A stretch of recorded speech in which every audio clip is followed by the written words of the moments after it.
అదేందో ఈ నడుమ సినిమాల ప్రతి హీరో పులులు సింహాలతోనే పోల్చుకుంటుండు.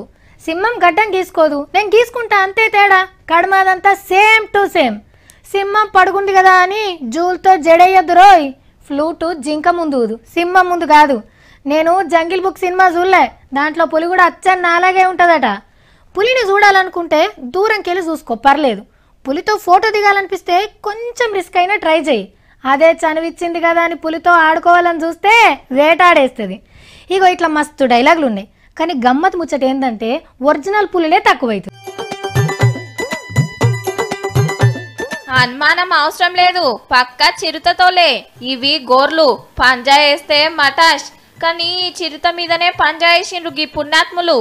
కరెంటు షాక్ పెట్టి చంపేసిండ్రు అడవిలా. తోలు అమ్ముతందుకు హైదరాబాద్ లో ఓ హోటల్లో దిగిండ్రు. ఆయనతో ముచ్చట పోలీసు వాళ్ళకి తెలిసింది. తోలు కొంటమని పోయి తోడకలు తీసినంత పనిచేసిండ్రు. ఒరిస్సా గ్యాంగ్ ఇది. అడవుల పొంట తిరుగుడు, పులులు చిరుతలను చంపి తోలు అమ్ముకునుడు మనోళ్ళ దందా.